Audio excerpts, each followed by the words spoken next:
Hey guys. What up, what up, what up, what up, what up? Hey guys, hey. Welcome back to another episode of Insert Subject Here. I'm Makia.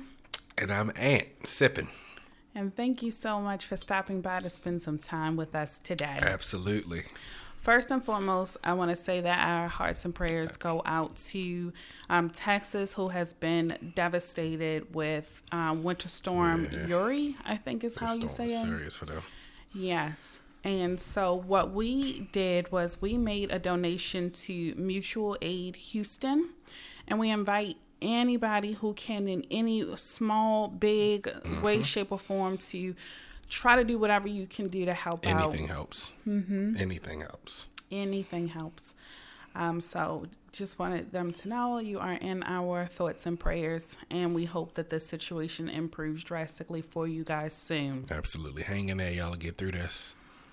Positive energy, prayers, everything, thoughts towards Texas, because I think this is destroying them. We were talking, and I was like, they don't even have snow plows to even get themselves through this. Like, they're not prepared or equipped for snow. Mm-hmm. So it's a tough spot to be in. And Makia brought up a really good point. She was like, what about the other states that could come in and help? And I was like, but if they don't have power, where do these people sleep? What do you know what I mean? So just prayers and thoughts to everybody that's there. I have friends that are there, and we were supposed to be there. We were supposed to be there. We were planning a trip to go there. We were planning to be there Valentine's Day weekend. Yep.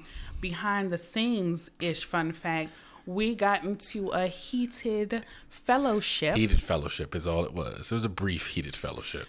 Because he did not know that I had plans for us for Valentine's Day. And so he got sprung on with some companion passes from Southwest. So he's like, let's go travel, somewhere. Girl. And I'm like, go. And so we were going to go to Texas because one of the gentlemen that tickles the ivories at our church always is talking about Houston. And we went when we did. Shout out to Anthony. When we did go to Houston, it was right after a hurricane. It was a hurricane. Yep. And so we didn't get to enjoy the food and stuff. So we were like, okay, let's go there. But we couldn't decide on an Airbnb, and I was kind of trying to steer him away from it because I already had something booked. And I ain't know the behind the scenes. So I'm like, oh, we sitting here going in circles. We could fly. We could, She was just like, nah. That's what I sound. Say no more, fam. So anyways. I could be a rapper. All I gotta say is word. All right. My other thing, though, real quick, redemption song. Kudos to Dave Chappelle for sticking to his guns, for appealing to the people who really make the money go into his pocket. Like, he didn't appeal to the studios and the big businesses. He was like, listen, if y'all don't watch it, it's worthless. Yeah. And he got his name back. He got the show back. I can't wait to see what he brings to the table with this, because I'm excited. Like, Chappelle Show was my joint. And I give her credit. She put me onto the Chappelle Show because I was late to the party. And that was one of my favorite shows. So kudos to Big Dave Chappelle for really taking back his name. He was well overdue, long overdue. Yeah, and speaking of taking back their name, Broder, he took back his name. Yeah, he did. It was a fight. It was something. It was a something. It was a snooze fest of the first 6 rounds, though. I ain't know what was happening. I was like, this boy is whooping his butt. Yes. But he came out on top. He did. He took forward. That's why I don't F with him. Hey, McGee had fallen asleep at the press conference. I always watch for his interviews afterwards. He was like, it was a lot on the line. I came into this fight with $13. Mm-hmm. And I was like, Jesus, I knew he was fighting for the money, but he started fighting around the middle rounds. Yeah. And it became a better fight, but it was touch and go them first couple rounds. But I was very touching. Yeah, I'm gonna go ahead and turn this off. He wasn't touching me. It was happening. But this week we are going to talk about 3 movies. And I always go down these rabbit holes and things. Yeah, so she there does. were Oh, yes, she does. some movies. So the first one we're going to start with is Knock Knock. It's a 2015. Who's there? It's a 2015 thriller horror. And basically, 2 sexy girls show up and they tricked Keanu Reeves into a threesome. They tricked him.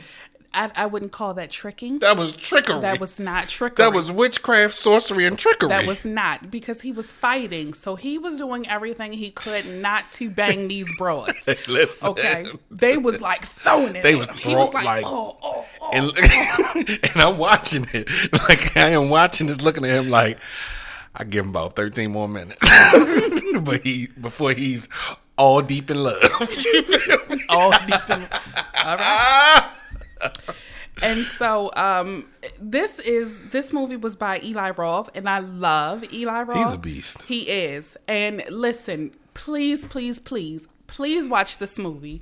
Now you got to stick in there because Keanu, the acting, it throws you off. It does. It is it's such a weird. It's weird to see like Keanu Reeves in this. Like, yeah. He's not smooth John Wick. He's not Keanu Reeves from Speed. It's just a weird energy. Like, he's like I don't know what to call him. It's almost like he's a simp. Yeah. It's so weird. But the energy is like, that's not him. It doesn't feel like a Keanu Reeves movie, and then it picks up quickly. It does. And when it picks up, it goes. Yeah. Like, and you were like, so, and this, we're not going to give out any spoilers. I can't. But he ends up finally giving in to these two. They twisted his arm. They all did. I'm gonna say. Like, they did everything. They did not. They did everything. I don't think so, but My clothes are wet. Can you dry them? And they did everything. They set that man up. Two things can be true. It is entrapment. But what I will say is, after that incident, things just go downhill so fast. He gives one of the best monologues. I'm gonna, because he got headphones on. You wanted it. You wanted it. You came to me. What was I supposed to do? You sucked my corn. You freaking sucked my corn. It was free pizza. He didn't say corn. It was flipping free pizza. It was free pizza, and he didn't say corn. Let me tell you, I had to rewind this monologue, Listen. and this is only a small section of it. That monologue was life. when he was like, "You suck my corn," and he said it with such conviction that I believed him in that moment. Like, you know what? They did suck his corn. They really did suck his corn. But I had to say, Anthony, what's free pizza? And I explained, like, they show up at your door with a pizza you ain't pay for. You gonna eat the pizza? Not me. I would be like, I didn't order pizza. So Columbus Short and what's the boy name? What's the boy you like? Morris Chestnut show up at the door like, hey, threesome time. You be like, I'm not gonna do this. Can I be completely honest with you? That's too many ears of corn for me. I'm just like, I'm not. That's a lot of corn in one room, huh? It's just like, what did I do? It's too much. I'm done. Okay. But it was a great movie. It was. Knock Knock. I think it's on Netflix. Still on Netflix. It is. Listen, please, you guys have been taking our suggestions. I appreciate you.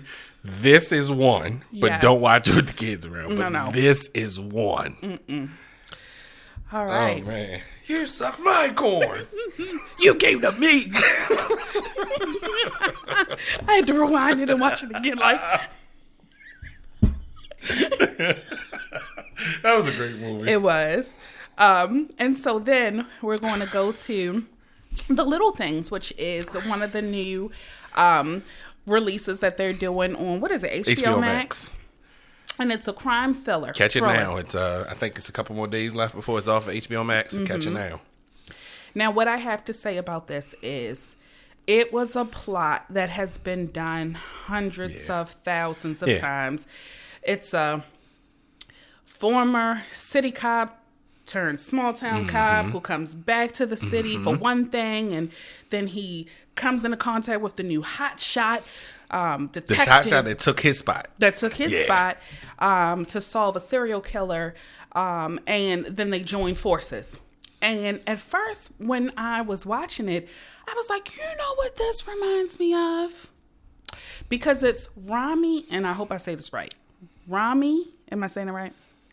I'm going to Tom myself. Hey, Tom. I'm waiting for you to say the last name. Malik. Okay. All right, got it. Tom is not in the building right now. So I think that they were holding on to this cast because it was Rami Malek, Jared Leto, and Denzel Washington. And just those three names alone is a clinic. Yes. You feel me? Like a clinic. Rami Malek. He was Freddie Mercury in his last movie, which was a hit. And I love Queen. Shout out to my though. daddy. He was a really big Queen fan. My real daddy. Anyway, we'll talk about this after the post-production meet. So Rami Malek was in Freddie Mercury. Didn't see the movie, but I saw clips, and he did amazing at that. Did. You was talking about Denzel Washington, who is Denzel Washington. Like, he can do no wrong in my eyes. And you're talking about Jared Leto, who most people only remember from being a Joker. But a lot of people forget that his biggest and first huge role was in the Dallas Buyers Club when he played Rayon. Yeah, I remember and that. He did played great. that role. Like, he was a man. He was playing a transgender woman. Yes. Bruh. It was really good. He did amazing. And even before that, he did my favorite rock song of all time, To Kill. Go with 30 ahead. seconds of Don't break me down. Bury me. I am finished with you. Oh. Because he played it on Rock Band. What was that? Rock Band? Band Hero? It was. That was my joint. And I fell in love with the song. Anyway. So Rami and Denzel are the cops. Yeah. Okay, of course, you know Denzel is Old cop. guard. And it reminded me so much of what they were trying to do with Seven. Yes. I get that. I see that. Can't you see? I see that. But the chemistry between the two, Brad Pitt and Morgan Freeman, the chemistry between them was so much different than Rami and Denzel to me. I think it was because and this is just my take on the little things. I think it was so because it was supposed to portray Denzel as looking past this case. So he's not really interacting with Rami in the movie. He's like, hey, look, do this. Because he's trying to get to what he needs to get to, because this might be his case. I think it was intended that way. It could not have been. I could just be reading too much into it.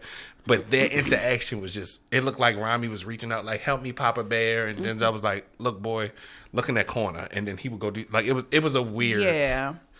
And it didn't, the movie itself just fell so flat. Like, when I was watching the previews, I thought it was going to give me, like, he puts the lotion in the basket. Like, that's what I thought it was going to be, because I love Silence of the Lambs. Yeah. But it was slow. And it started off really good with the girl being chased through the field. And this is where it kind of lost me, because the car and the person, because they never really show the guy. Yes. They just show like his legs or him getting a briefcase or something like that. But it didn't match the person that they were chasing in the movie. So I was just like, okay. The movie turned up, though, for me when Jared Leto got introduced. Now, that part, it was, again, it was took a promising. long time for his character to get introduced. I found myself sitting there, like, I would hit the pause button, because, you know, when you're streaming, you can see how much is left. Because this movie was like 2 hours and 7 minutes. And I'm sitting there like, oh, my God, we still have like an hour and 45 minutes left. And you've seen the preview, so you know Jared Leto's in the movie, and you haven't seen him yet. So you're like, all right, I know he's the suspect. So when he was introduced, I was like, okay. So I'm sitting up, and then it just completely falls. Yeah. And what they try to do with this great twist ending, which again remind me of Seven. Come on, what's in the box? Because they're in this desert, just like they were in Seven. You know what I mean? So it's just like the meaning that they were going for behind the ending, I understood. And in that regard, it was very poignant. Like, I don't, without giving it away. And when you see it, you'll understand what I'm talking about. When he opens the package and and Rami's character finds relief because of what Denzel's character did, you're just like, oh. So I kind of got that point, but I feel like that shouldn't have been the end. Right. You took me on this journey for 2 hours and 7 minutes. Because I have no closure. Like, I have zero closure with this movie. And, you know, not all movies, I like when they end where you don't know, and it could be a setup for another one. Yeah. But this one, I was like, oh, this wasn't it. Okay. This wasn't it. No, so. This wasn't it. Yeah. But listen, watch it. It's on HBO Max if you got it. All AT&T customers, y'all got it for free anyway. Tune in and give it a gander and see how you like it. And let us know. Come back in the comments, even if it's next week. Come back in the comments and let us know what you thought about it. Because we've been having a lot of conversations about the stuff we've been watching. And everybody has different opinions on everything. But I want to see what everybody else thinks about this movie. Because it was a slow burn. It was a decent movie. It was decent. It just... could have been better. I would not have paid to go. If I would have paid to go to the movie theater and seen this, I would have been like... And also, come back and let us know what you think about Knock Knock, if you catch that one. You suck my corn. You came to me. You both came to me. You just gotta see. And so then we watched Malcolm and Marie, which was the 2020 drama romance. And some fun facts about this movie. I learned that David Washington is Denzel's son. I did not know that. I didn't watch The Black Klansman. Don't know if I am going to watch it. Eventually, I probably will, just to say I did it, but I really didn't have a desire to see it. Yeah. But I can see some things that John David picked up from Denzel. And another few fun facts is this movie was filmed in 14 days. I can believe it. And they did not have any more than 12 people on set at a time. And Kid Cudi is one of the producers of this movie. I can believe that too. So that tickled me. Because of how it was filmed and because of the concept behind the movie of just the two actors in the movie, I can see it not taking that long. It was it was reminiscent to Rue and Dr. Ali's episode of Euphoria, where it was built around monologues. So I got it.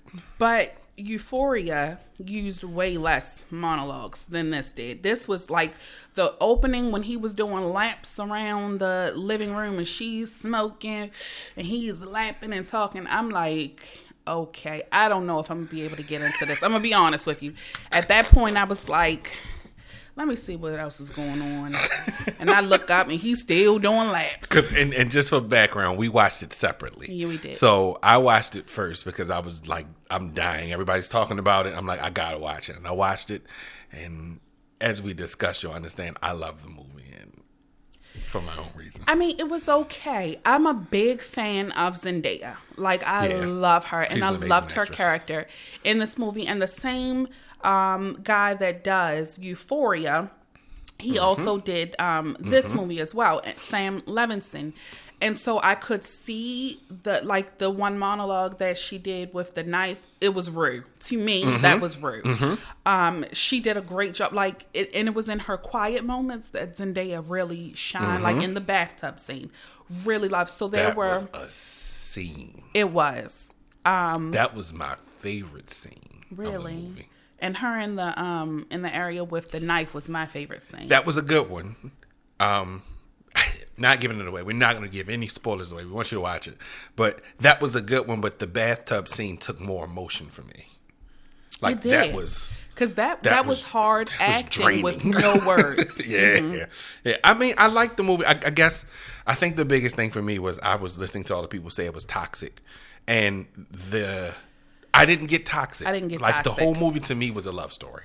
And it was a love story between two people who could handle the unadulterated truth being thrown at them and dishing it out because they were both masochists. They liked the pain of it all, I think. And so in my eyes, it wasn't toxic because no one person was being overtaken by the other person's words. Like, they were both holding their ground. Even when they were cutting back and forth with each other, they kept cutting back and forth with each other.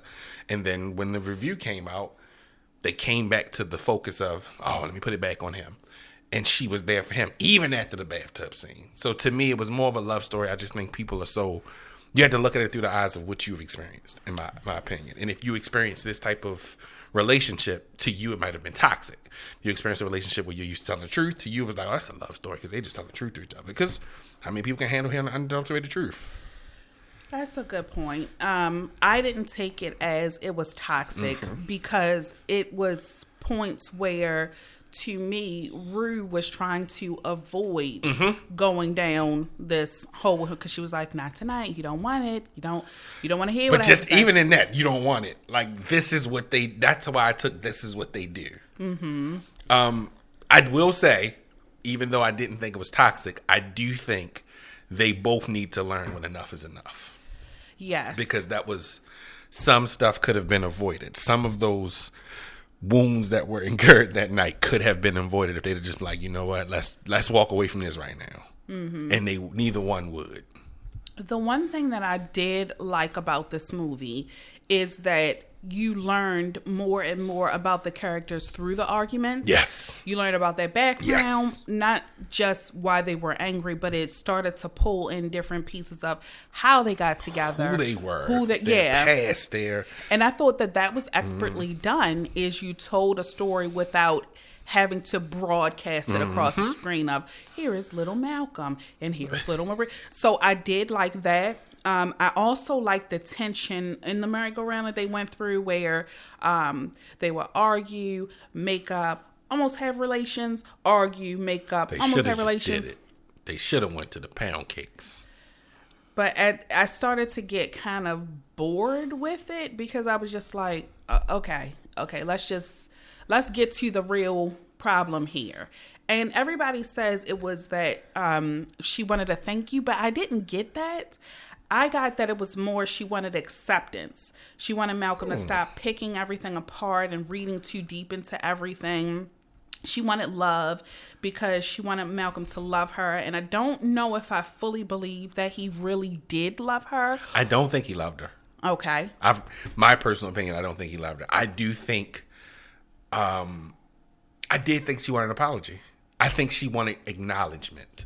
And that's what I think. I feel like she didn't feel acknowledged by him. He had a way of making it all about him, that she needed to feel acknowledged in the... Yeah, like a part of his world. And I think that was the bigger issue. So the thank you was acknowledgement. Okay. I brought something to this for you.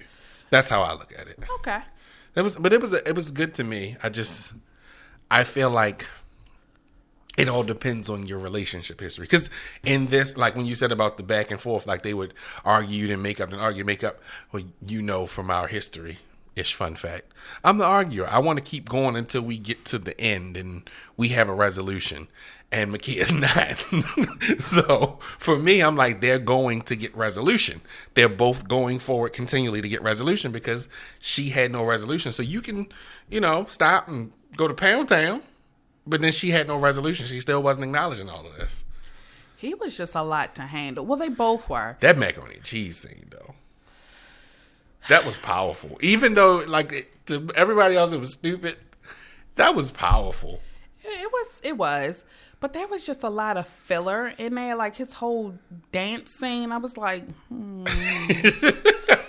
And her walking around outside to go pee or whatever it was. It was for the cinematography purposes. They were, some of those shots, yeah, I got it. You're right, Tom. Hey, Tom. Cinematography almost kicked his tail. Had me on the ropes, but I fought out the corner. You. It was for cinematography's purposes. The scene where she was smoking and he was outside with the drink, and you saw the camera kind of glide up and catch both. It was a dope shot.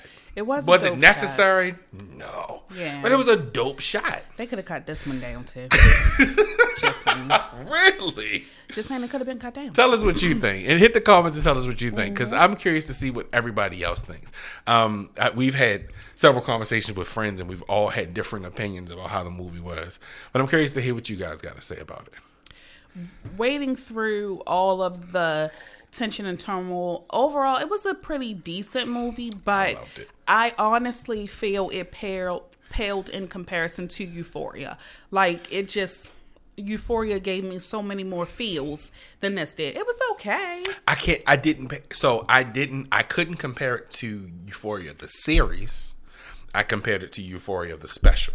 So I compared it to the toxic relationships in Euphoria. Yeah, and I couldn't do that because they didn't. You had too many changes of scenery and too many different angles for the relationships for you to get a better feel from Euphoria. We only got one night in this movie. That's true. So it was okay. So I compared it to still like Euphoria better. Just my personal opinion. Okay, you should set your ways. Well, Anthony. Hey. What do you have for us? Alright. Cool out, alright. Cool out, alright. No.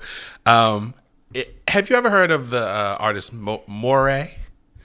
He has a song, Quicksand. Shout out to Dame and Mia for putting us on that song that night because I really like that song. I'm really intrigued by his story because it almost feels like he came out of nowhere. So I started watching, I listen to the song like once a day, but I watched on YouTube, go down the rabbit hole, type his name in and something else come up, and he did an interview. And in the interview, he was talking about how he had been making music for a very long time, starting a choir. He was, a church kid. He really did his thing. He could sing. That's why the melody comes with the rap and it's a different sound. And he said one day he was playing some songs for his wife that he recorded. And his wife was like, I mean, they're cool, but it doesn't depict who you are. Two options come after that to me. He could have called his wife a hater, kept on making the music he was making. Or he could have put his pride aside and listened. He did the latter. And when he listened, the song Quicksand came out. And Quicksand, is the banger. It's setting him. He's taking off. He's signed. He's going somewhere because he's telling his story in his music now. We don't know exactly how she said what she said, but we all know that criticism is a tricky thing. No matter how well something is said to you, it's up to you how you receive it. Sometimes our reception, or lack thereof, of valuable criticism is blocked by our ego. And we fixate on any minute issue of what was in the message to discredit the message. But the message is something that could possibly help you. I'm not saying everyone's criticism of you is correct. And I'm not saying abandon what you feel is your path. What I'm simply saying is take the time to listen to a person's criticism, take it in and process it, and then decide what to do with it. Don't just discredit it because you don't want to hear something negative or contrary to what you feel something is. That criticism could spark a thought, an idea. It can give you a plan to move forward and achieve some goal. It could help you get to a bag really, really, really, really quickly. It could give you a thought that you hadn't thought about because they had an idea and a vantage point that was different than yours. Criticism, to me, and I want other people to try to look at it this way too, is less about what the person intended and more about what you do with it. So again, take the time to process criticism. You can process and be like, don't apply, throw it away. Or you can process it and something good comes from it and it leads to one minute change that takes you to a whole new place. I'm all right. As a jet tall as a quicksand.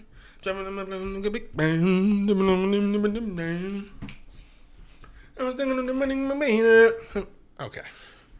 Yes. I have a question. Who thought it was a good idea to take Bibles out of hotel rooms? I used to love to go on vacation, and I couldn't wait to sprawl out across the bed like, no, you guys go to the pool. I'm going to catch up on Job. Oh, no, I'm not going to dinner tonight. I'm going to scroll through 1 Corinthians. It's something so wonderful. I think that's probably where vacation Bible study came from. I so miss Bibles in there. And then you know what else? Since y'all took them out, Bible companies aren't really making the money they used to make because now everybody just looks at the Bible on their phone. Poor Bible companies. Anyways, comment down below why you think they took Bibles out. I mean, in hotel rooms, they really do need Bibles. Who made you this way? There's no vacation you've been on that you was like, let me go read Job. Not one. In my mind, I'm like, I'm going to go and pull out the drawer. And I have been pulling out the drawers. There are no Bibles. She was pulling out the drawers, all right. Ain't had nothing to do with the Bible.